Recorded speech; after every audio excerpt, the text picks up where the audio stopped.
Your lens to smarter investing. अगर आपको लंबी और कॉम्प्लेक्स ब्रोकरेज रिपोर्ट समझ में नहीं आती है या डिफ़िकल्टी होती है, तो ये चैनल आपके लिए है। हम यहाँ इस चैनल के माध्यम से जो भी ब्रोकर्स की इंडिया में रिपोर्ट्स आती हैं, वो बहुत ही कॉम्प्लेक्स होती है, फाइनेंशियल जार्गन्स के साथ होती है और बहुत लंबी होती है, जो कि रिटेल इन्वेस्टर को समझने में तकलीफ होती है।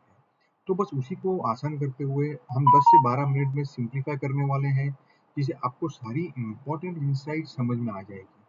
कुछ हो सकता है कि कुछ रिपोर्ट्स हम पूरा डिटेल नहीं दे पाएँ बिकॉज़ हम वीडियो को शॉर्ट रखना चाहते हैं, ताकि रिटेल इन्वेस्टर को आसानी से समझ में आए। बहुत सारी डेटा अगर मैं यहाँ पे डाल दूँगा, तो बहुत वीडियो भी लंबी हो जाएगी, कॉम्प्लेक्स हो जाएगी और डिटेल्स को समझ में भी नहीं आएगी। तो इसी के साथ हम शुरू करते हैं। आज का हमारा है स्टॉक लाइन्स इंडिया में जो स्टॉक रिपोर्ट है, वो है एनटीपीसी ग्रीन एनर्जी और ये रिपोर्ट इनिशिएट की गई है by HDFC securities. Report date है 17 मार्च। दोस्तों, रिपोर्ट डेट याद रखना बहुत ज़रूरी है क्योंकि आज है हम 12 अप्रैल को और ये रिसर्च रिपोर्ट जो मैं सिंप्लीफाई कर रहा हूँ, ये रिपोर्ट इनिशिएट हुई थी 17 मार्च 2026 को। तो इसी को हम शुरू करते हैं।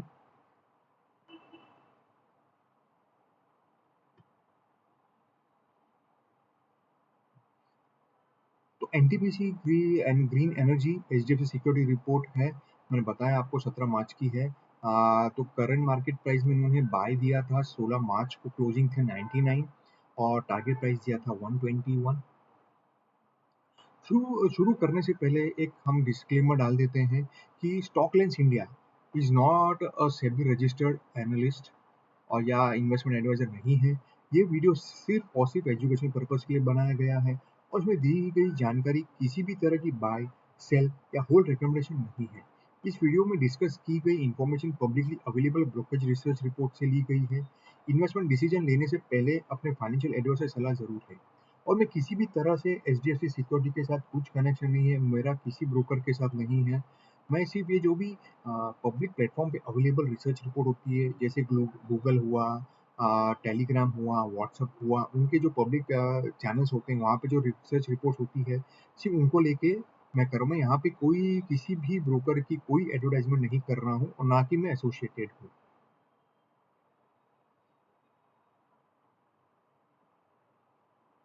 चलिए अभी शुरू करते हैं एनटीपीसी ग्रीन एनर्जी के बारे में। इसका मार्केट कैप है अप्रॉक्सीमेटली 81,900 करोड़। 52 वीक हाई है 118, 52 वीक लो 84।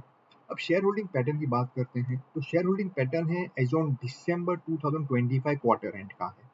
ये मेरे पास अभी तक मार्च क्वार्टर एंड का रिपोर्ट नहीं है, ये दिसंबर दिसंबर 2025 का क्वार्टर एंड है, जिसमें प्रमोटर के पास 89% है, जाकि जो कि बहुत बड़ी होल्डिंग होती है।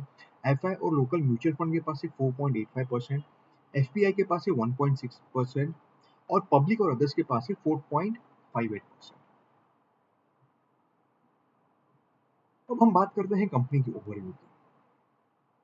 ठीक है, एनटीपीसी ग्रीन एनर्जी लिमिटेड है, फोकस जो है एरिया उसका है solar, wind and green hydro energy के ऊपर है, हाइड्रोजन एनर्जी के ऊपर। स्ट्रॉन्ग प्रेजेंस है इंडिया में रिन्यूएबल एनर्जी ट्रांजिशन में।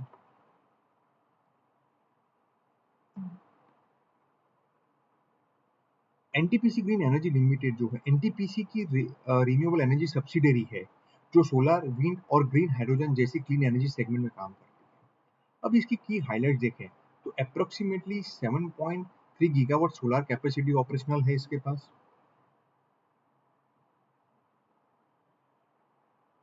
एक मिनट दीजिए। हाँ, अप्रोक्सीमेटली 7.3 गीगावाट सोलर कैपेसिटी है ऑपरेशनल। अराउंड 717 मेगावाट का विंड कैपेसिटी है। 15.5 गीगावाट कॉन्ट्रैक्टेड और अवॉर्डेड प्रोजेक्ट्स हैं। 9.1 गीगावाट का कॉन्ट्रैक्ट पाइपलाइन प्रोजेक्ट्स है और फ्यूचर एक्सपेंशन के लिए 37 गीगावाट से ज़्यादा के एमओयू साइन है। और लार्ज बैंक लैंड बैंक है जो कि 2.5 लाख एकड़ में है। एक्विजिशन किया है इन्होंने रिसेंटली आयन रिन्यूएबल का टू सपोर्ट एक्सपेंशन। ये नंबर्स क्लियरली दिखाते हैं कि कंपनी इंडिया के रिन्यूएबल एनर्जी ट्रांजिशन में एक मेजर रोल प्ले करने वाली है। अभी कंपनी का फोकस एग्रेसिव कैपेसिटी एक्सपेंशन पर है। ब्रोकरेज रिपोर्ट के अनुसार एनटीपीसी ग्रीन एनर्जी ऑर्गेनिक और इनऑर्गेनिक दोनों तरीकों से ग्रोथ अचीव करने की प्लानिंग कर रही है। स्टेट गवर्नमेंट के साथ जॉइंट वेंचर है, अयाना रिन्यूएबल का एक्विजिशन जो मैंने पहले बताया है, और जो 2.5 लाख का एकड़ से ज़्यादा का लैंड बैंक है, जो कि 50 गीगावाट तक की कैपेसिटी सपोर्ट कर सकता है। ये स्ट्रॉन्ग पाइपलाइन कंपनी के long term growth potential highlight करती है।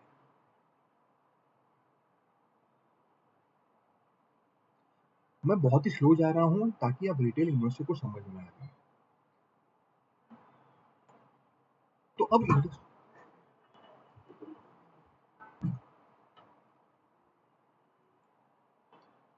अब अगर इंडस्ट्री टेलमेंट की बात करें, तो रिन्यूएबल एनर्जी सेक्टर इंडिया में रैपिडली ग्रो कर रहा है।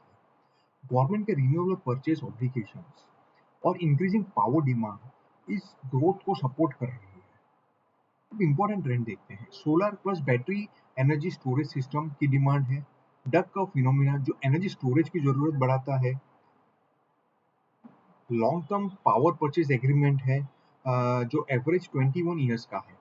In long term power purchase agreement की वजह से कंपनी को स्ट्रॉन्ग रेवेन्यू विजिबिलिटी है, जो इन्वेस्टर्स के लिए एक पॉजिटिव साइन है।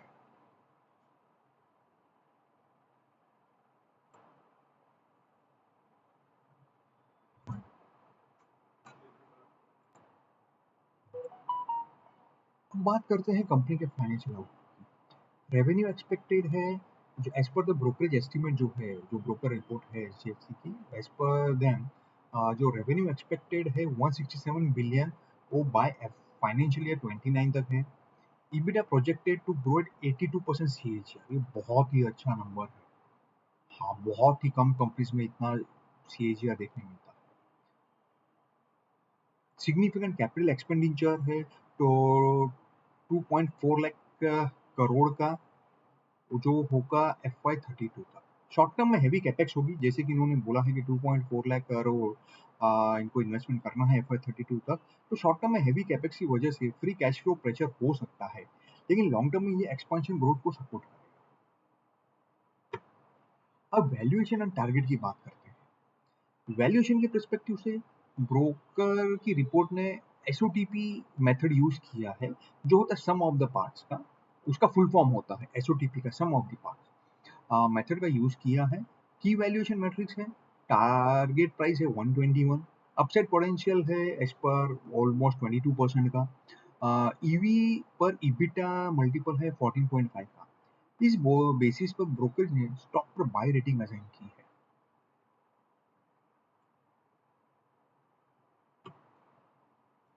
अब हम की रिस्क की बात कर लेते हैं। हर इन्वेस्टमेंट के साथ कुछ रिस्क भी होते हैं। ब्रोकर रिपोर्ट ने कुछ इंपॉर्टेंट रिस्क हाईलाइट किए हैं। एक होगा एग्जीक्यूशन रिस्क, जहाँ पे प्रोजेक्ट डिले या कॉस्ट ओवररन हो सकता है। दूसरा है आपका हाई कैपिटल रिक्वायरमेंट, एक्सपेंशन के सिग्निफिकेंट फंडिंग चाहिए, जो कि इन्होंने बोला भी है कि 2.4 लाख करोड़ का इनको एक्सपेंशन करना है बाय FY 32 तक। फिर कॉम्पिटिटिव बिडिंग होगा, तो टैरिफ प्रेशर से मार्जिन इम्पैक्ट हो सकते हैं। ट्रांसमिशन एंड लैंड इश्यूज हो सकते हैं, इंफ्रास्ट्रक्चर चैलेंजेस हैं, जो कि हालांकि इनके पास है काफी बड़ा लैंड है, बट फ्यूचर में और अगर एक्वायर करना है तो वो इसमें इशू आ सकती है। Of taker concentration, limited utilities पर डिपेंडेंसी। इन्वेस्टर को इन रिस्क को ध्यान में रखकर ही डिसीजन लेना चाहिए। चलिए, तो होगी रिस्क की बात। अब हम बात करते हैं स्ट्रेटेजिक एडवांटेजेस क्या है। ठीक है, रिस्क के बावजूद एनटीपीसी ग्रीन एनर्जी के पास कुछ स्ट्रॉन्ग कॉम्पिटेटिव एडवांटेजेस भी हैं। हर कंपनी में कुछ रिस्क होते हैं, कोई भी बिजनेस आप करते हैं तो उसमें रिस्क होता ही होता है, पर साथ में ये है कि उसके सामने एडवांटेजेस कितने सारे हैं। तो पहले तो एडवांटेज इसका आएगा, स्ट्रॉन्ग पेरेंट है, जो कि एनटीपीसी है, काफी सालों से काम कर रही है, लिस्टेड भी है, तो लोअर कॉस्ट ऑफ फाइनेंसिंग होगा। तो इसके जो लॉन्ग टर्म पीपीएस है, जो हमने पहले की स्लाइड में देखा था, जो 21 ईयर्स का है, तो वो इंश्योर करेंगे स्टेबल कैश फ्लो को। स्ट्रेटेजिक पार्टनरशिप है और जॉइंट वेंचर्स है, और focus on emerging technologies like green hydrogen. ये फैक्टर कंपनी को रिन्यूएबल एनर्जी स्पेस में एक स्ट्रॉन्ग कंटेंडर बनाते हैं।